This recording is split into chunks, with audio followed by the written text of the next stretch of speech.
ازيكم عاملين ايه؟ اخباركم ايه؟ النهارده بقى السوق ما اقولكمش، باجي مشطبه ومودع. تعالوا اقول لكم بقى الاسعار، ولو ان انا جايه النهارده زعلانه من الاسعار كانت مشعوطه نار. بس يلا بصوا، ربهم سبحانه وتعالى هو اللي بيظبطها من عنده يعني. تعالوا بقى لكم جبت انا عرفت حاجتي، هتلاقوها حاجات هايفه شويه بس يلا. كنت تين ودي بتتوحم على تين ولا ده ما خلص التوحم؟ لا يا التين مش بيطلع دلوقتي، صلوا بينا على سيدنا النبي. انت عملت دولسي؟ لا ما عملتش دولسي، انا جبت كاكا النهارده اهو. دي سمنه بقري، دي سمنه بقري. تعرف انها السمنه حلوه ومفيهاش لبن، سمنه بقري. انا بجيب كيلو كده يعني كل فتره كده بس بستخدمه في حاجات معينه يعني عشان ما ابقاش كدابه، مش بستخدمه في كل حاجه. بستخدمه كده في بيضه متقوشه، في الحاجات اللي هي دي. تمام. بصوا السمنه البلدي تعرفها حلوه ولا وحشه منين؟ تدوسي كده عليها بتعمل. بصي شوفي انا دستها، شوفي انا دست كده ما نزلتش لبن معايا، لا هي سمنه صافي، غير طبعا الطعم والريحه يعني طعمها مميز، مش هيبقى فيها لا طنه ولا نكهه بقى ولا الحاجات دي. الله صدق طعمها كده حلو.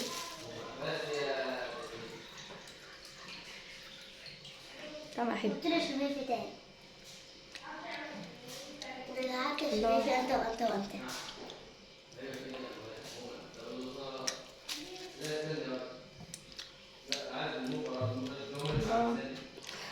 طعمها حلو. السلق ده مش نضيف بس يلا. عارفين ده عايزاه حته عيش بلدي وسكر وزبده. تحط بقى حته فيها كده وانت بقى سكر. حرام عليكم، لسه جايه من السوق وجعانه. اعملين منين يا اختي؟ انت مش عارفه الكيلو بكام؟ السمنه اللي في الثلاجه الكيلو فيها عامل 170 جنيه. والله العظيم ما تستغربوش. انت جايبه بس استني بس. ده دي كمان بقري صافي مش مخلطه. لو بقري على جاموسي بتغلى، ولو جاموسي لوحدها لا بتفرق كتير، بتدخل في 190 لو جاموسي صافي. طيب كل حاجه. دي جبنه، دي جبنه شوالي يعني، جبنه مش عارفه انت بتقول عليها جبنه حليب، جبنه قريش. تمام. اللي هي الخرط دي، الجبنه اللي هي الخرط اللي هي بتاع السده دي بقى الوزنه بتاعتها دي هنا بتتباع بالوزن او بالكيلو يعني، بس هي عامه الكيلو عامل 50 جنيه. لونها ده طعمها جميل. هي طعمها حلو. الكيلو عامل 50 جنيه. طيب تطلع لي واحده في الكومنتات تقول لي وانت ما تعرفيش تعملي جبنه وسمنه من اللبن؟ لا يا فتوكه هعرف، بس انتوا لو حسبتوها هتلاقوها هي لان انا عملت الحكايه دي قبل كده واشتغلت فيها قبل كده فتره. بس بصوا لقيت نفسي بقول ايه ودك منين يا جحا؟ يا جدعان طب عايزين ناكل حاجه سمنه في جبنه كده حد وعليها بيض. انت عارف كيلو السمنه بكام؟ انت عارف سمنه على جبنه؟ ايامكم الجايه سواد السواد، ده احنا هنلحس الحلل بعد كده. ما ناكلش. ويقول لي الجبنه دي السمنه رخصت ب 170 جنيه وبقري صافي. مش مخلص. ربنا زمان كان قصدي كده. يلا اعمل لنا بقى ايه؟ نطش بيضتين بسمنه. طب ما تطرش انت بقى وقف كده اعمل معايا. قلاني بص جايه رجليا طاير.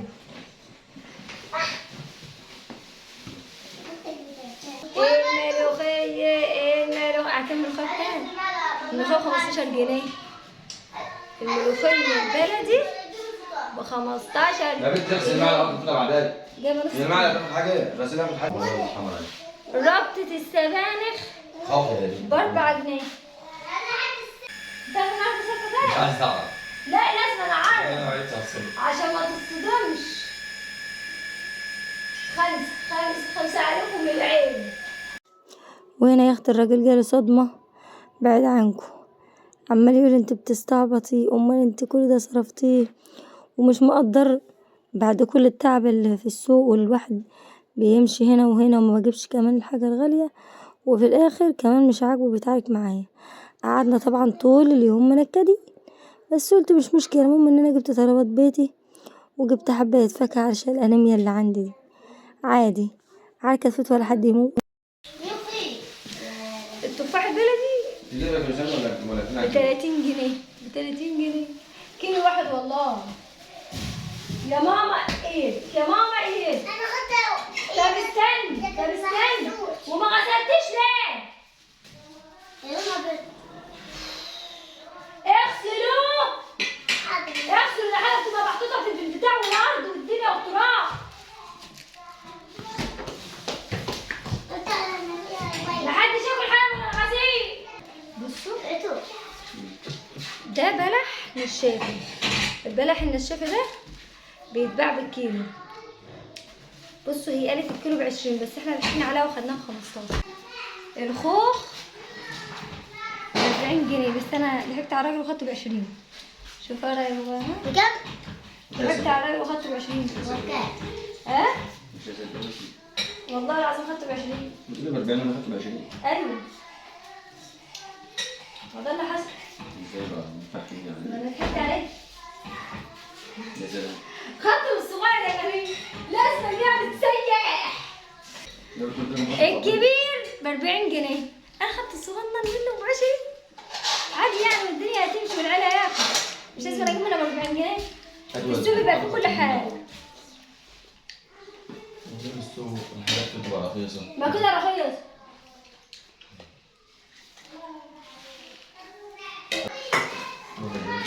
المكرونه ب20 جنيه في السوق. الرز ب27 جنيه. والرزاية والله العظيم حلو. جبت بطاطس كيلو وربع ب10.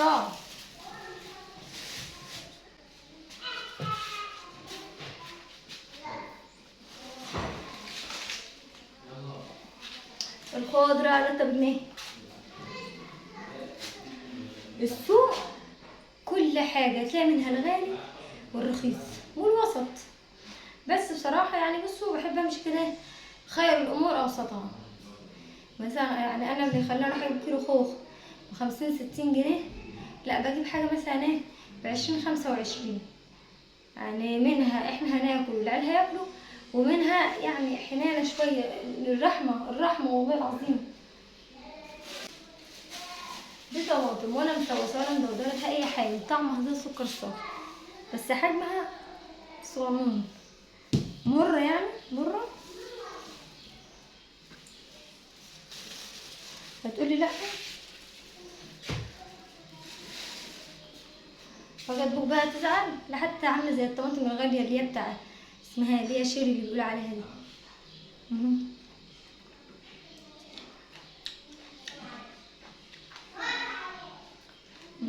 طعمها حلو.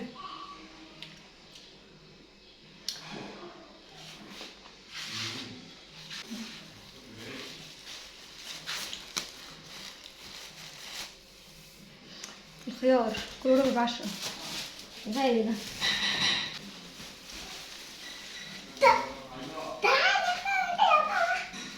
البرتقال احلى فاكهه البرتقال، عارفين ليه؟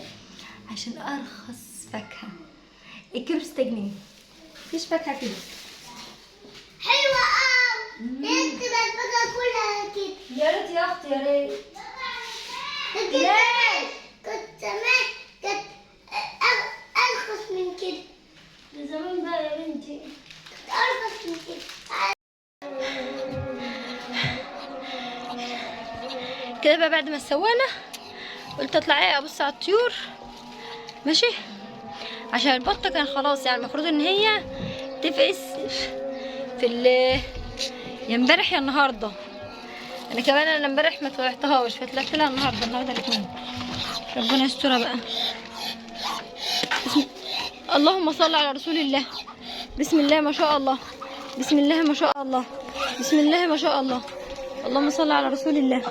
اللهم صل على رسول الله. اوعي يا بنت جاد. اللهم صل على النبي. اللهم صل على النبي. انا ادري ما طلعتش عند البط. اللهم صل على النبي. والله يا جماعه انا كنت جايبه شيء عشان احط لهم شيء. بسم الله ما شاء الله ولا حول ولا قوه الا بالله العلي العظيم.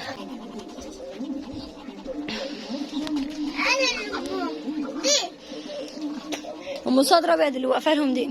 يا بنتي نزل النخل. حاضر. نزل الميه. واضح. هاتي لي بقى القفاعه الصغيره من بره. يا بنتي يا هدير بس. انا بحب العب بيه.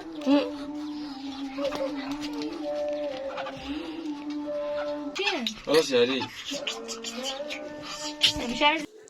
وهنا البت هدير العسول الأمورة طلعت تجري ورا البطاطين، قلت لها امسكيهم. طبعا يا جماعة الفيديو ده الكلام ده 3 أيام أو 4 أيام، بس أنا والله غصب عني مش عارفة أنزل، لأن كنت تعبانة أوي الفترة اللي فاتت.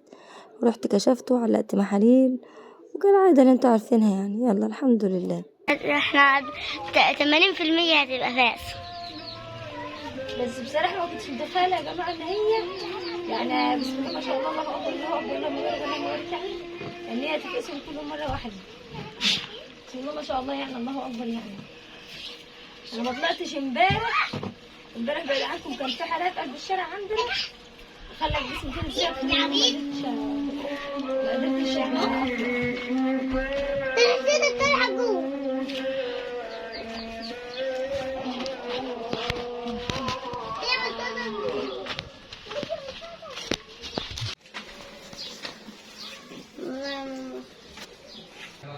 كده احنا نزلنا تحت، حطينا البط في القفاع الصغيره ونزلناه تحت. هحطه بقى في العشه اللي تحت السلم، بس الاول هقول لكم ازاي اول ما تبقى ربنا يرزقكم بحسنه زي كده هتعملوا ايه. طبعا دي السقايه الصغنطوطه انا على طول شايلاها للبط الصغير او للانتاج الصغير على طول. كل دقايق ده سكر لازم ما نحطوش في مطبخ الاول حاجه. او لو كنت صغنن او فراخ صغننه او اي حاجه صغننه. اي حاجه صغيره.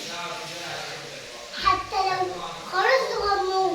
لا انا بحط له الميه المسكر دي كده التحضير الاولاني هي اول يوم بس، وبعد كده بقى بروح اجيب لهم من عند الدكتور علاج التحضير. بقول له ان انا عندي حاجه لسه طالعه من البيضه، هو بقى بيديني ليها حاجه علاج كده اسمه علاج تحضيري يعني تحصين او تحضير حاجه زي كده. طيب الناس اللي هتقول انت ليه خدت البط من امه وكنت سبتيهم مع امهم؟ ما كانش هينفع لان العشه دي كبيره قوي وهتيجي من الليل لليل والجو بيبرد. انما انا نزلتهم هنا العشه صغيره دي حاجه، والحاجه الثانيه ان ثواني يا ماما ثواني هشغل لهم لمبه صفراء. لازم لمبه صفراء الحاجه اللي لسه صغيره دي من الليل لليل كده لازم نشغلهم اللمبه الصفراء عشان هتدفيه. لا يا حبيبي عشان هي تدفيه. وكمان العشه هنا تحتيه انا مقفلاها كويس، وعشان ابقى طول الوقت عيني عليهم لان دي حاجه صغيره ومحتاجه مراعيه اكتر من الكبيره. طبعا انتوا شايفين وضعي مش هقدر ان انا كل شويه اطلع وانزل حرام، فهي بخلي العشه دي كده تحت السلم. هوريها لكم بقى دلوقتي بس قعدت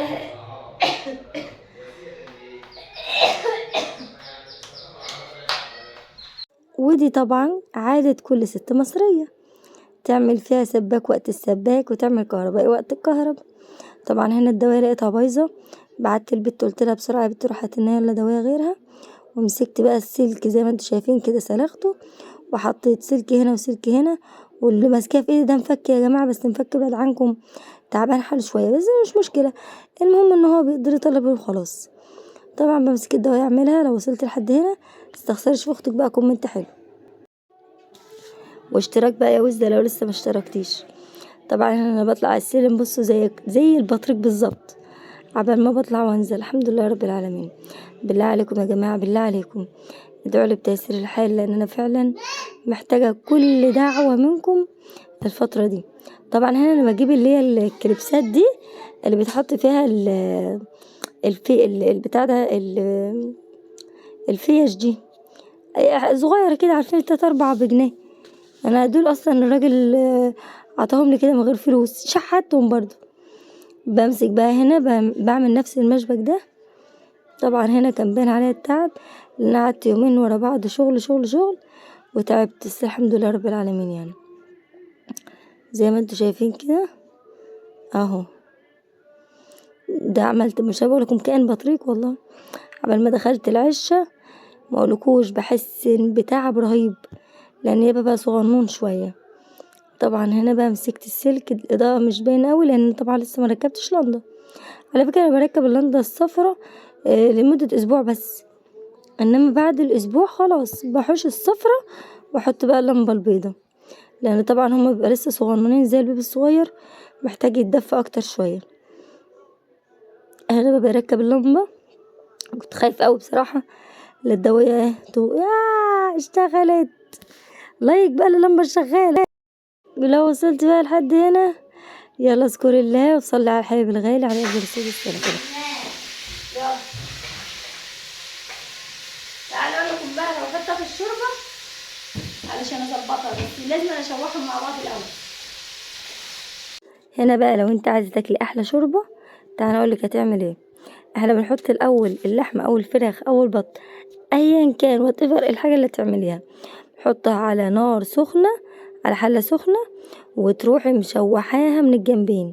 طبعا بقى لو بطه او فراخ او كده هنزل دهان، تروحي منزله بقى ايه فصين مستكه عليه ورقه اللورة وفصين حبهان لو انت عندك حبهان، وتروحي بقى ايه بعد ما تتحمر تنزلي بقى تقطعي بقى بصلايه وطماطمايه وفلفلايه وجزرايه لو عندك، كل ده بعد ما تتحمر.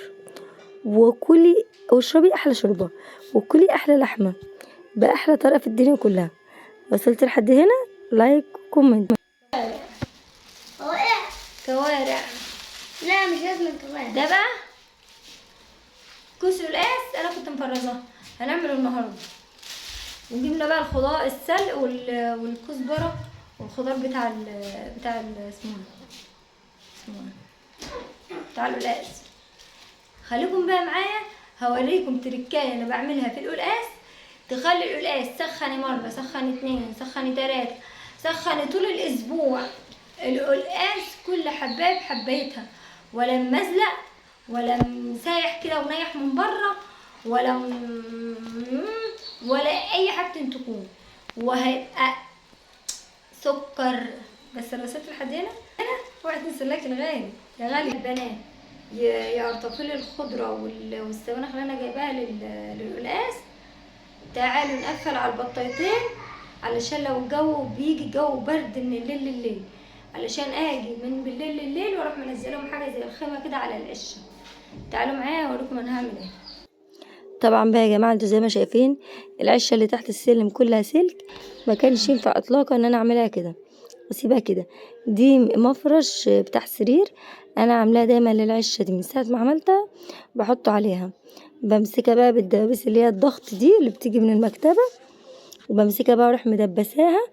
بصوا لها حاجتين كويسين، اول حاجه لانها بتدفي الطير اللي جواها، وتاني حاجه عشان حاجتي ما تبقاش مكشوفه ايه في البيت للي دخل واللي طلع شايف الحاجه. هي يعني بصوا هي ميزتها اكتر ان هي بتدفيهم. هنا بالواد قال لي انت مالكيش الا الدفايه دي تحشيها وتحطيها وتحطها وتحشيها، قلت له مش مشكله، ما عشان الحاجه ايه بحضر المكان بحضر فيه لحد ما الحاجه تتنطر كده وتبقى كويسه، وبعد كده بطلعها بقى فوق على السطح بقى ما اخافش عليها. انما لو من الاول خليتها فوق على السطح هتبقى صغيره. لو وصلت لحد هنا اذكري الله وصلي على الحبيب الغالي، واتمنى من قلبك دعوه حلوه لاختك. تمام. طبعا انا كنت عملتها بقى وخلصتها بالدبابيس، بس بلاش اقول لكم يعني انا كمان مسرعه الفيديو، غير كده ببقى مفرهده. طبعا يا جماعه طريقه القلقاس اللي احنا نعملها النهارده قسما بلا اله الا الله هي احلى طريقه. انا جربت الخضره في الخلاط، جربت 50 طريقه وطريقه، بس الطريقه دي هي احلى حاجه. سيبك بقى من ان انت تمسحي القلقاس والكلام ده كله، برضو مهما كان اول ما بتيجي تسخنيه تالت مرة ولا حاجة بيبقى الدنيا مش حلوة، بالاخص اللي زي حالتي كده ان انا بحب ايه اعمل كميات كبيرة زي ما انتوا شايفين. انا بقى خلاص خلصت العشة وتعبت وجبت اخري. كده بقى احنا دفيناهم، ولسه كمان لما نجيب النشاره ونحطها تحت رجليهم هيدفوا خالص خالص خالص، وشويه بشويه الدنيا اصلا هتصيف وكل ده هيتشال تاني، بس علشان ينطروا كده معانا يبقى حلوين. التركية بقى اللي هتخلي القلقاس يقعد معاك اسبوع، تسخن وتحط وتسخن وتحط. طبعا الكلام ده بالنسبه للجماعه اللي هم عاملين زي حالاتي كده، بيحبوا يخلوا الاكل محطوط على طول في الثلاجه. حمر القلقاس، طفي الزيت كده ونزلنا بيه، مش هيخليه ياخد وقت، مش هيعمل لون، يتشمع بس.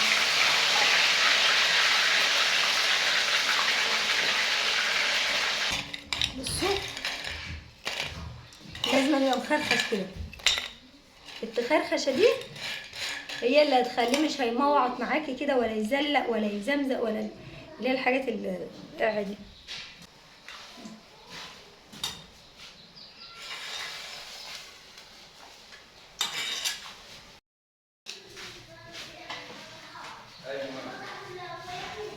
هنا بقى انا خرطت الخضره بالمخرطه.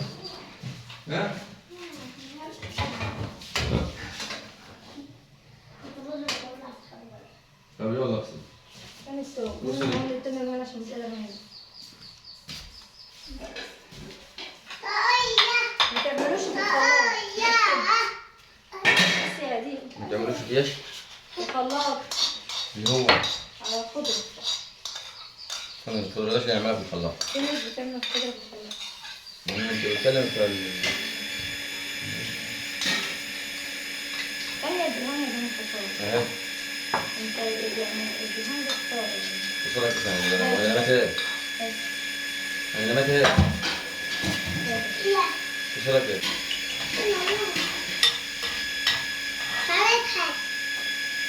طب معنا صغيرة اهي، صغيرة غزير معنا صغيرة. طب يجي لسه واحدة، خليها تغسلي واحدة كبيرة. يا دوب نشم الريحة بتاعت التومة كده ونحن تغسلي بقى معلقة تانية، هجيب اللي المقصود الصغير. تقولي انت تغسلي معلقة. تغسلي معلقة النفس.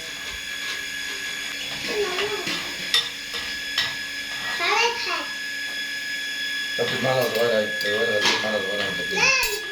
طب يجي لسه واحدة، خليها تغسلي واحدة كبيرة. يا دوب نشم الريحة بتاعت التومة كده ونحن تغسلي بقى معلقة تانية، هجيب اللي المقصود الصغير.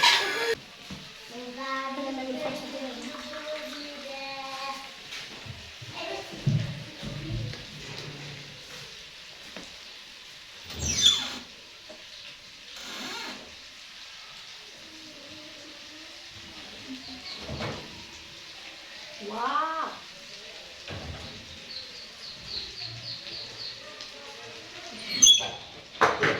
اتعملت بتاع اللون اتعمل.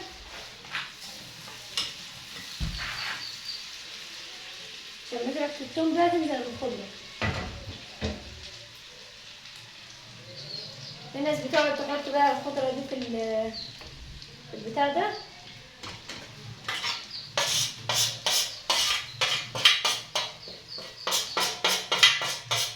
انا عايزاك تقول الشوربه بتاعت القلقاس ايه؟ قول الشوربه بتاعت القلقاس.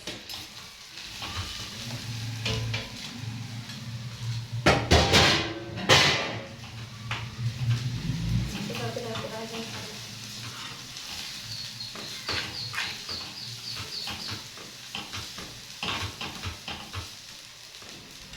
ادي شوية صغيرة.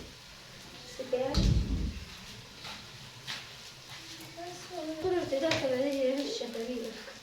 وكأنك كنت في الميزان، جابك التاني ده يوم. بقول على مزاجي كنت بطلت، انما ده بعيد عني. شوف في الطبق وخبزين كده. ما ده لا تاكل قلقاس احلى قلقاس. يلا بسرعة. طب خلص، انت هتبات عندك كده؟ ايوه. طب اخلص. وانت عملت الاكل؟ اطلع. ايوه عملنا الاكل. ايه عملت اللي هي باللحمه؟ عملنا اللي بالله. ايه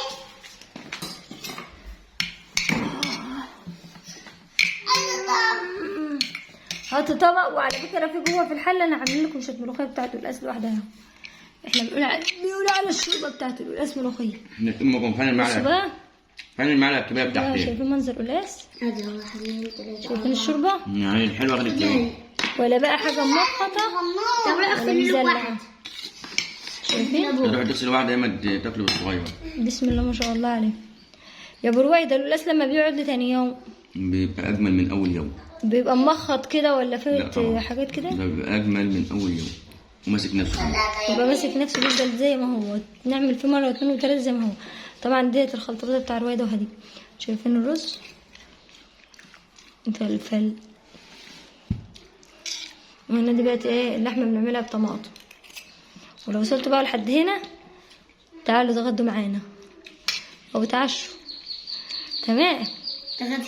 لو وصلتوا بقى لحد هنا لايك كده وكومنت حلو. اللي لسه ما اشتركتيش اتمنى تشتركي في قناتي. مع السلامة. وده كان روتين النهاردة، مشترياتي وغدوة النهاردة والضيوف اللي جم على غفلة وقولوا اللهم بارك. بسم الله ما شاء الله. ولو وصلت لحد هنا لايك وكومنت. لو لسه ما اشتركتيش يساعدنا تشتركي.